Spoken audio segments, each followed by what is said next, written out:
अस्सलाम वालेकुम, क्या हाल चाल है आप सबका। मैं उम्मीद करती हूँ आप सारे ठीक ठाक होंगे और खुशबाश होंगे। तो आज सुबह जब मैंने गार्डन में झांका तो मुझे प्यारे प्यारे से क्यूट से स्क्विरल्स दिखाई दिए, लेकिन मुझे वीडियो बनाने में थोड़ी सी देर हो गई, वरना पहले दोनों बैठे हुए थे, दो बैठे हुए थे और ये खा रहे थे, नट्स वगैरह खा रहे हैं, पता नहीं कहाँ से लेके आए। मेरे ख्याल में किसी के घर बर्ड फीडर होगा, वहाँ से लेके आए होंगे। तो माशाल्लाह से हेल्दी लग रहे थे काफ़ी। पिछले साल थोड़े दुबले पतले से होते थे, अभी सर्दियों में नट्स खा खा के शायद थोड़े से हेल्दी हो गए हैं। और इनकी जो दुमें ये भी कितनी थिक थिक सी लग रही हैं। मैंने पढ़ा है कि सर्दियों में इनकी जो अ, दुम होती है वो थोड़ी सी थिक हो जाती है, फर ज़्यादा हो जाता है ताकि सर्दी से महफूज रह सकें। तो देखें क्या कुदरत का निज़ाम है। तो अभी मैं अपने स्टाइल में शवरमा बना रही थी और बहुत ही आसान है, जल्दी से क्विक बन जाता है। मतलब मेरे बनाने का तरीका तो बहुत देसी टाइप का है, मगर ये है कि इस तरीके से बनाने से जल्दी बन जाता है, लेकिन टेस्ट बहुत अच्छा आता है। वैसे तो हर किसी का अपना अपना तरीका होता है, थोड़ी सी कमी पेशी के साथ, लेकिन मैं अपने वाली वर्जन में जो डालती हूँ उसमें मैं अदरक लहसुन पेस्ट डालती हूँ, थोड़ी सी काली मिर्च डालती हूँ, लेमन जूस डालती हूँ। इसके अलावा मैं इसमें ज़ीरा डालती हूँ और 1 चम्मच ज़ीरा लेती हूँ और 4-5 हरी इलायची वो भी डालती हूँ। सारी चीज़ों को मैं पीस लेती हूँ, थोड़ा सा पानी तेल मिला लेती हूँ और गोश्त को लगा देती हूँ। अगर आप चाहें तो मैरिनेट करके रख सकते हैं, लेकिन मैं मैरिनेट नहीं करती हूँ, ऐसे ही डाल देती हूँ। और उसके साथ में दही को तड़का लगाती हूँ लहसुन का तेल में, और इसको रैप्स पे लगाती हूँ, बाज़ार के बने बनाए रैप्स में इस्तेमाल करती हूँ। तो इसका मुझे बहुत प्यारा फ्लेवर और टेस्ट लगता है। और तहीनी पेस्ट भी आप इस्तेमाल कर सकते हैं, लेकिन मैं ये इस्तेमाल करती हूँ। मैं बोनलेस लैम का मीट इस्तेमाल करती हूँ ताकि रैप्स बनाने में आसानी हो। इस तरह बहुत आसानी से डिश झटपट तैयार हो जाती है। ऐसे काफ़ी अरसे के बाद अब मैंने रैप्स बनाए हैं, काफ़ी अरसे से मैंने नहीं बनाए थे, हर दफ़ा मैं रैप्स लेना भूल जाती थी। उससे अगले दिन मैंने प्रॉन टेम्पुरा बनाया था, पहले भी एक दफ़ा बनाया था तो मुझे बहुत पसंद आया था। मैंने कहा नहीं जी, दोबारा से इसको बनाया जाए। तो फिर से मैंने बनाया था दोपहर को। कभी-कभी ऐसा होता है ना कि लंच का मूड नहीं हो रहा होता, आदमी चाहता है कि कोई स्नैक्स वगैरह बना लिए जाएँ या कोई और डिफरेंट तरीके की चीज़ खाई जाए, तो ऐसे में ये अच्छे होते हैं। और शाम की चाय के साथ भी अच्छे लगते हैं स्नैक्स के तौर पे। हमेशा हर दफ़ा समोसे पकोड़े ही तो नहीं खाए जाते, तो कभी कभार थोड़ी डिफरेंट चीज़ भी बना लेनी। हमारा तो ये हाल है कि एक दफ़ा कोई चीज़ बनाई तो अगर वो अच्छी लगी तो फिर बार बार वही बनाते हैं जब तक कि दिल भर नहीं जाता उस चीज़ से। तो ये मैंने लहसुन उगाया हुआ था क्योंकि मुझे हरा लहसुन बहुत अच्छा लगता है। पाकिस्तान में थे तो लिया करते थे चटनी वगैरह बनाने के लिए, मुझे बहुत अच्छा लगता है। तो फिर ये मैंने उगाया था तो बहुत आसानी से निकल आया। इसके अलावा मैंने मिर्चें भी उगाई थी, मुझे उम्मीद नहीं थी, लेकिन ये भी उग रही हैं। तो देखें कैसे होता है आगे चल के। अगर ठीक तरीके से उग गई तो फिर मैं आपको दिखाऊंगी। तो फिर हम बाहर से सौदा लेके आए थे, किडनी भी ली थी, पाए भी लिए थे, इसके अलावा लेम्स हार्ट भी लिए थे। और फिर गोश्त ऑर्डर कर दिया था फुल लैम, क्योंकि फिर बार बार नहीं जाया जाता। लेकिन आज वक्ती तौर से एक एक दो हफ्ते के लिए थोड़ा सा गोश्त ले आए थे, इसके साथ घर का सौदा भी ले आए थे ताकि बार बार बाहर ना जाना पड़े। सर्दी में मूड ही नहीं होता बाहर जाने का, और दिल चाहता है बस हीटर में बैठे रहो। इसी महीने में मेरी बर्थडे भी आती है और क्रिसमस भी होती है, न्यू ईयर भी इसी में होता है। तो मुझे तो ये सेलिब्रेशन का महीना लगता है।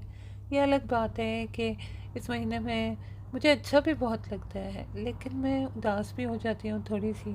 यानी दोनों कैफियत साथ साथ चलती हैं। खुशी भी होती है और उदासी भी होती है। कभी कभी आप ऐसा होता है ना, आप समझ नहीं पाते कि आप खुश हैं या उदास हैं। तो कुछ ऐसी ही कैफियत मेरी भी होती है। बाहर से सौदा वगैरह लेके आ भी जाएं, फिर भी घर आकर बैठने का मौका नहीं मिलता है, क्योंकि उन चीज़ों को उनके ठिकाने पे भी तो रखना होता है और गोश्त के भी पैकेट्स वगैरह बना के रखने पड़ते हैं। तो फिर वो भी एक अलहदा से काम का सिलसिला शुरू हो जाता है, सारी सारी चीज़ों को उनके ठिकाने पे रखना, और फिर उसके बाद आदमी आराम से बैठ सकता है। मुझे तो ऐसा लगता है कि बरतानिया में अंडों की कुछ शॉर्टेज से चल रही है। आज तो अंडे मिल गए, अल्लाह का शुक्र है। तो हमने एक साथ ही 2 डब्बे ले लिए कि फिर क्या पता मिले ना मिले। वैसे भी बार बार तो अभी सर्दी में सौदा लेने के लिए जा नहीं सकता आदमी। तो पहले हम गए थे तो हमें नहीं मिले थे 1-2 दफ़ा, और इसके बाद भी हम जा चुके हैं और तब भी नहीं हमें मिले।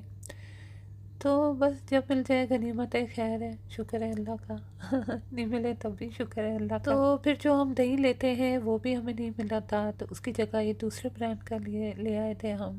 और ग्रेप्स वगैरह भी लिए। ग्रेप्स वैसे मुझे तो कुछ ख़ास पसंद नहीं है, लेकिन ये है कि किडनी वगैरह के लिए बहुत अच्छे होते हैं। तो चले, अब मैं सारी चीज़ों को समेट के रखती हूँ और फिर इसके बाद बाकी की वीडियो को मैं कंटिन्यू करती हूँ। तो सारी चीज़ों को मैंने समेट के अपने अपने मकाम ठिकाने पे रख दिया है, और अभी मैं गोश्त बना रही हूँ।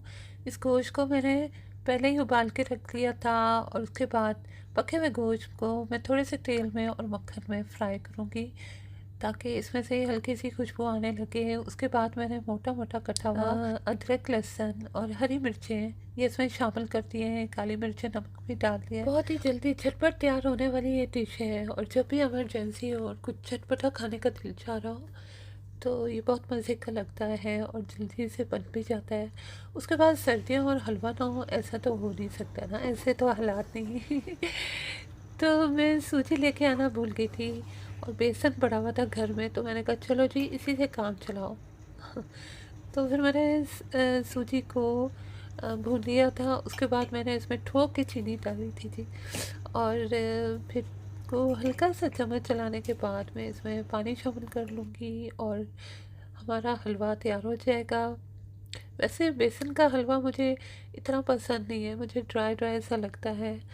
हम पहले जहाँ पे रहते थे वहाँ हमारे एक पड़ोसी होते थे, तो वो दाल का हलवा बना के बेचते थे, चने की दाल का हलवा, और बहुत ही मज़े का होता था। उसमें उसने केवड़ा वाटर भी डाला होता था, और चने की दाल का तो बहुत ही मज़े का हलवा बनता है। तो मैं उसको अक्सर याद करती हूँ, पर बनाने का मौका ही नहीं मिलता। तो मैंने कहा चलो जी इसी से काम चला लेते हैं फ़िलहाल। तो ये मेरा हलवा तैयार हो गया है, और अब मैं इसको प्लेट में उतार लूँगी। काश मेरे पास चांदी के वर्क भी होते तो मैं उनको इनके मखोटे पे लगा देती, मेरा मतलब इसकी शक्ल पे लगा देती। मुझे बहुत मज़े के लगते हैं चांदी के वर्क, लेकिन यहाँ से मिलते नहीं है, शायद अमेज़ॉन से मिलते हैं। मैंने सोचा था मैं मंगाऊँगी, लेकिन फिर मैं भूल गई हमेशा की तरह। अपने इस व्लॉग में थोड़ी देर पहले मैंने आपसे ज़िक्र किया है कि मेरी बर्थडे भी आ रही है। ज़्यादा कुछ तो नहीं करना मैंने, केक ले लेंगे बस। केक मैं एक मखसूस शॉप से लेना चाहती थी, मगर सर्दी की वजह से घर से जा ही नहीं सके, ऑर्डर ही नहीं कर सकी, और बर्थडे का केक चंद दिन पहले ऑर्डर करना पड़ता है। तो मैंने कहा कोई गल नहीं जी, खैर है। जो भी केक अवेलेबल होगा वो ही ले लूँगी। वैसे आमतौर पे मैं चॉकलेट केक लेती हूँ। तो बर्थडे आते ही मेरे बचपन में जो सालगिरह की तकरीबात हुआ करती थी वो दोबारा से मुझे याद आने लग गई है। मेरी खाला सारा एहतमाम किया करती थी और हर डिश अपने हाथ से तैयार किया करती थी। सर्दी का मौसम होता था, और जब सारी डिशेस बड़े से डाइनिंग टेबल पर सजती थी तो पूरा रूम उन खानों की महक से महक उठता था। बॉम्बे बेकरी का बड़ा सा क्रीम केक पिंक या येलो कलर में लिया जाता था। ऊपर चॉकलेट क्रीम से मेरा नाम और हैप्पी बर्थडे लिखा होता था, और खानों की खुशबू और गुलाब के फूलों की खुशबू गटमट हो जाती थी। गुलाब के फूल वो जो मेरे गले में डाले जाते थे।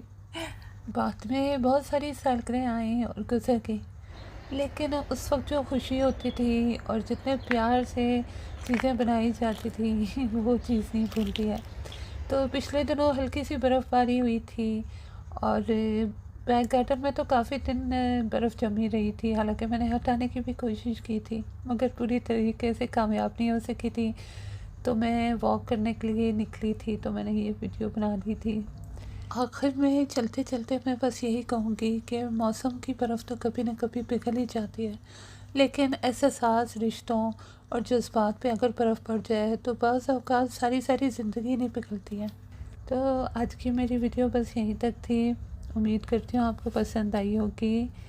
दुआओं में याद रखिएगा, अपना बहुत बहुत बहुत ख्याल रखिएगा। मिलते हैं जल्द ही दोबारा से किसी नए वीडियो के साथ, किसी नए व्लॉग के साथ। लेकिन फ़िलहाल के लिए मेरी तरफ़ से अल्लाह हाफ़िज़।